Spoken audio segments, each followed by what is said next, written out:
Okay, hang on, we'll do that again. Janice, how did you get started? Well, how I got started was quite luck. I had been to America with my husband I was doing renal medicine then, but I decided that when I returned to the UK, I did want to do psychiatry. And so I'd made some approaches to find out about applying to psychiatry, but I'd just had a baby. However, I was phoned up by chance in that there was a job available, a locum needed, and that was on the eating disorder unit. And I was very lucky. I had my mother-in-law who said she was able to look after my baby with me, and so that enabled me to join the team. And the team was working with Gerald Russell whilst this very important study was going on. And so that really fed my interest. And although I left for a while to do other bits of psychiatry, I came back as a researcher and have never left. Okay, thank you. Also talking about the jargon busting Yeah. would be helpful, because a lot of terms which you use, such as ED, such as bulimia, anorexia. Okay. Could you explain each of the terms? Okay. So I will perhaps speak in jargon because we have lots of diagnostic labels and they're changing all the time. So anorexia nervosa is the classic eating disorder that's been known since about the 15th century. And that is characterised by weight loss and, interestingly, compared to other forms of weight loss, where there's a feeling of illness and lack of energy, this is associated with increased energy. In Gullstown, people used to run around giving soup for charity, so they weren't in gyms. That was this type of overactivity they were doing.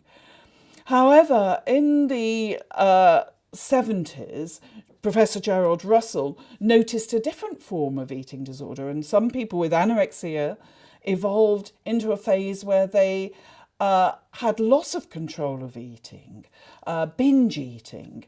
And he named that bulimia nervosa. And there was a rapid rise in recognition of this with the awareness that the illness was there. And bulimia nervosa is associated with severe concerns about weight and shape. And so people use various methods to compensate, such as vomiting, purging. However, more recently, it's recognised that yet there's another form of eating disorder where those compensatory mechanisms aren't as extreme. There tends to be fasting, but often it's associated with weight gain because there is this binge eating also. And that has now been accepted as another form of eating disorder, binge eating disorder. And of course, over time, we're getting various forms of eating disorder. For instance, orthorexia nervosa has been described in the media. It's not accepted medically yet, but where people become sort of faddy about eating, only eating healthy things or certain colours. And this can be to such an extreme as it really interferes with their life and well-being. Similarly, there's another problem which has been called diabulimia. So people with type 1 diabetes are particularly at risk of developing an eating disorder, 2 to 3 times the risk of the general population, probably because there's such a focus on weight and eating within diabetes. And so that kindles this risk. And of course, problems with adhering to their insulin is part of the clinical picture. Okay, thank you. We're going to talk now about understanding the illness and Yeah. the causes. I think if we can maybe start with telling us about what are the signs to look for? The signs of eating disorder can be quite hard to notice.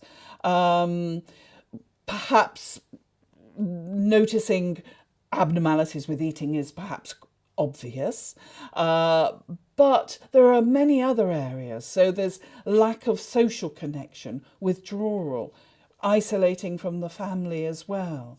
Then all the physical signs of an eating disorder, but they can be disguised, and sometimes, being more interested in exercise or healthiness and more interest in doing homework and spending more time doing that can seem okay. And so it can be hard to pick it all up. But I think people do need to have an index of suspicion when the child you might know who had a sort of happy, outgoing personality becomes sad and irritable and less able to join with others. Similarly, bulimia nervosa, you might, because there's a lot of shame and stigma, you might not see the overeating episodes, which may take place outside, but you might need to look out for wrappers of food or food going missing and signs in the bathroom of purging behaviour.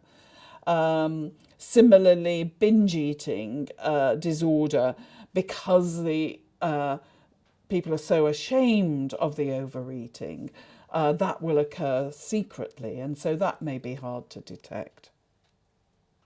And how do you measure the risks? Well, there are ways to measure the physical risks, which are particularly pertinent with anorexia nervosa. And because the illness affects every organ of the body, we obviously have to do a scan of every organ of the body, and we do that with blood tests. We look at cardiac function, bone marrow function, and general muscular function. But also that we need to think about risks in terms of feeling extremely sad and even suicidal in some cases. So that has to be considered. And realising when people are isolating themselves and so cutting themselves off from help is also a marker of severity and risk.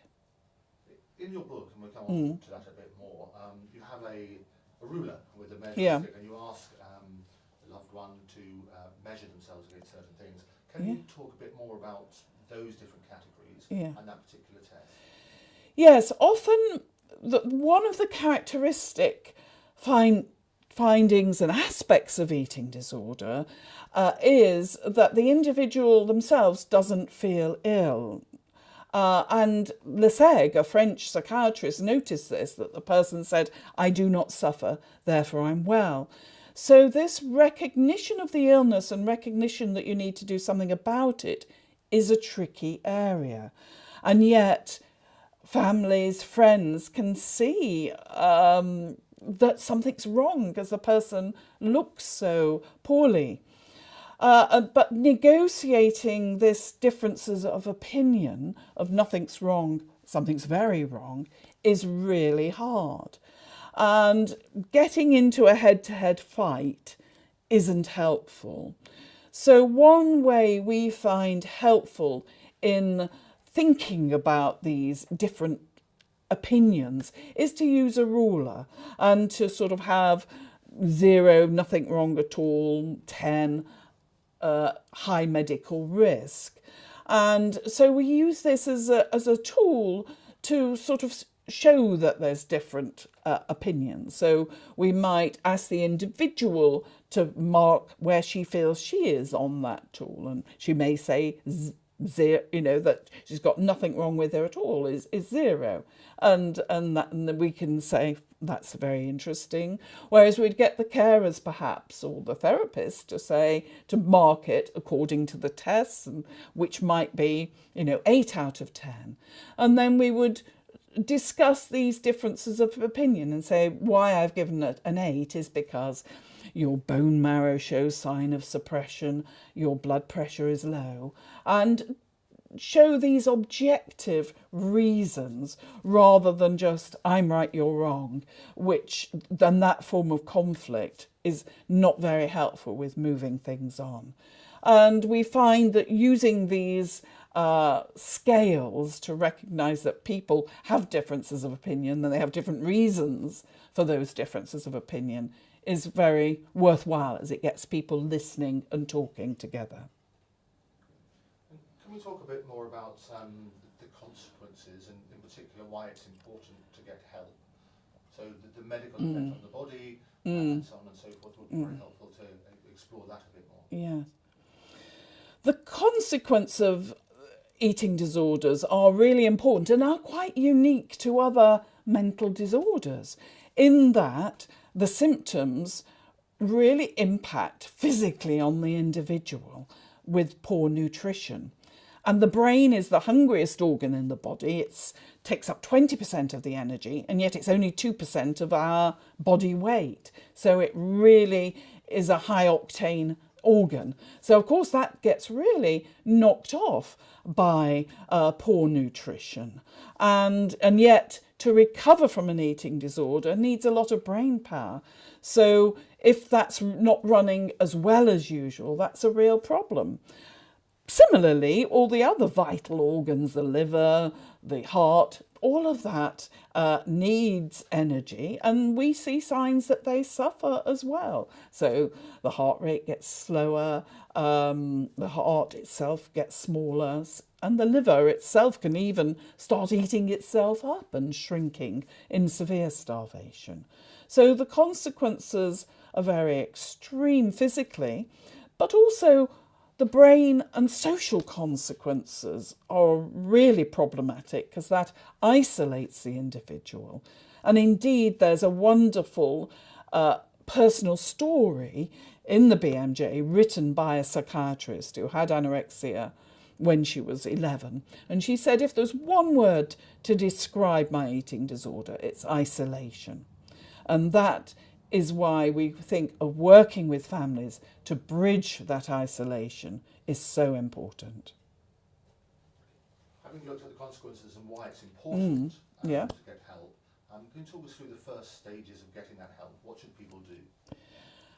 The first stages of getting help is obviously to do this negotiation of why going to a doctor might be important. It's very useful when you need to get objective reasons to look at sites of information such as are on Beat or Feast, so that you might be able to say, look, I've seen that a list of problems that it does seem as though you might have an eating disorder. It helps to have such a list when you go to see a GP as well, because obviously many people young people are on diets, and so distinguishing normal dieting, changes in eating behaviour that may be self-limiting from something that can get so malignant can be difficult. But we think that people need an index of suspicion, and if things don't get back to normal reasonably quickly, then you do need to go to the GP and ask for referral to psychiatric units. And the government is giving a lot of money for child and adolescent units to make sure that that gap between recognising the problem and getting help is narrowed, because we know that even in places like Germany, the duration of untreated illness can be over a year, 2 years, and that does impair getting well from treatment and needs to be bridged better. Could you talk us through the different stages then, and what people could expect in terms of treatment, having started with the GP, what happens after the referral, what happens when you first go into the units? Yeah. And deal with that. Yes. So the first step of treatment would be going to perhaps a specialist unit where they would do a full examination of the physical risk, but every domain of life to see how it's impacted, and also perhaps to try and understand how it's developed.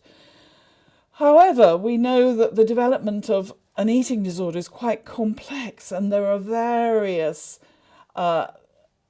things that both in the genes and in the environment that seem to contribute and trigger, and no one case is the same. But it's helpful to try and have that multi-dimensional assessment, as that might steer the type of thing you're going to be working on later in treatment.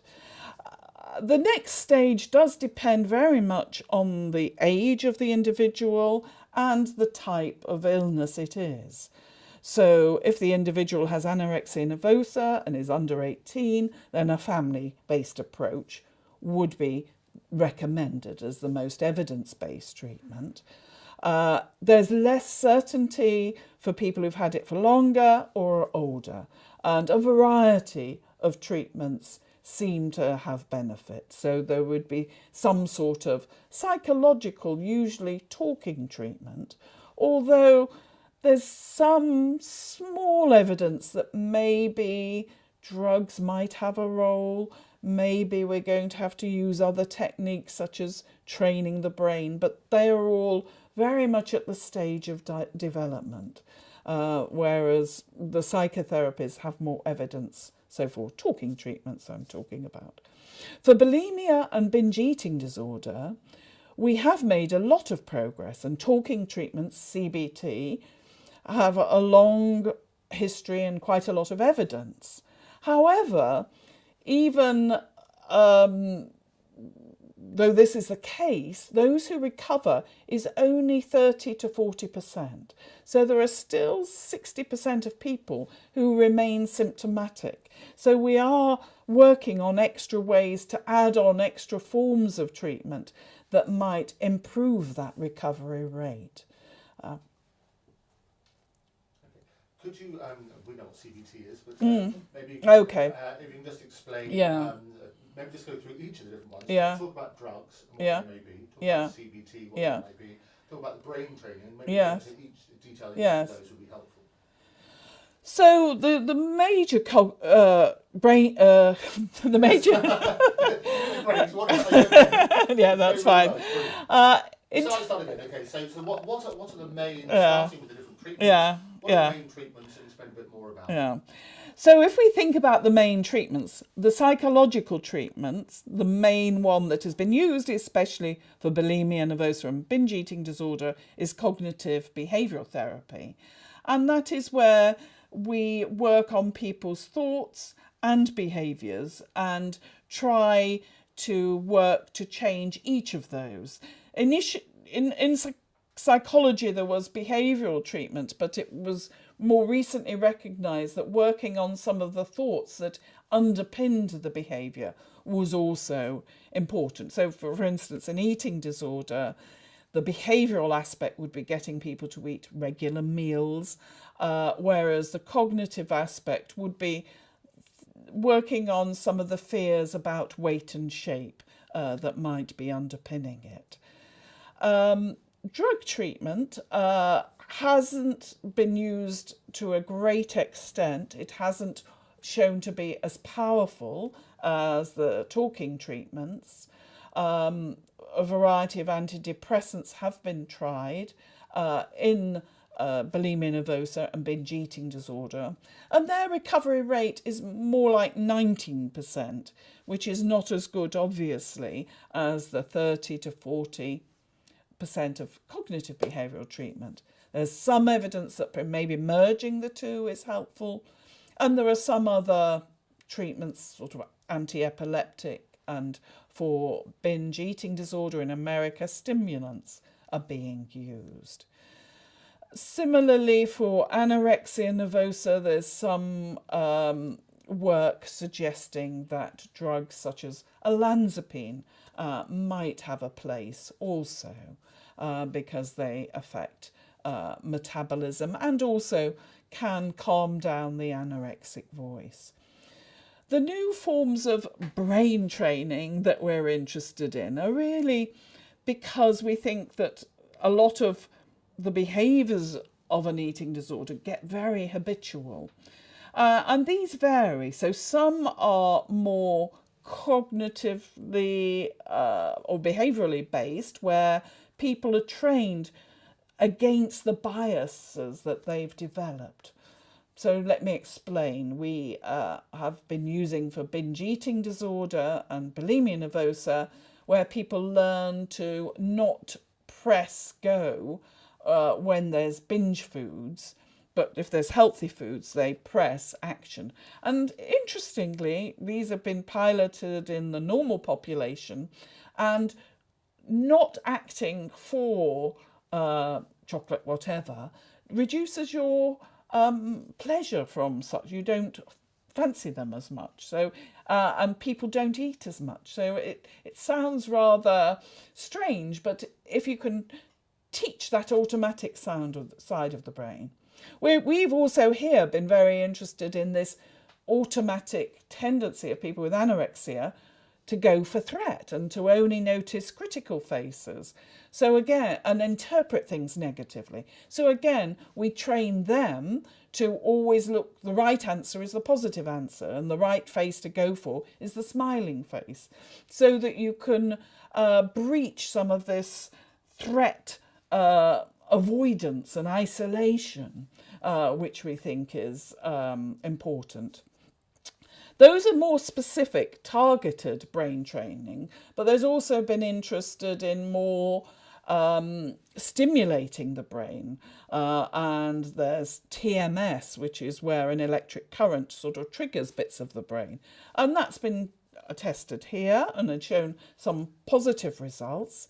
Similarly, people have been interested in doing deep brain stimulation. That's been a group in Canada, with electrodes implanted in the core of the brain, which is where a lot of eating is regulated, but also emotions are regulated there.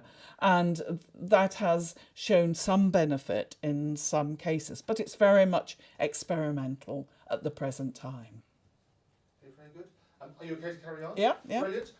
With your hands, can you keep them down? Okay, sorry. That's good. Okay. It's looking brilliant. Do you want a drink of water or something? No, I think I'm all right. Wonderful.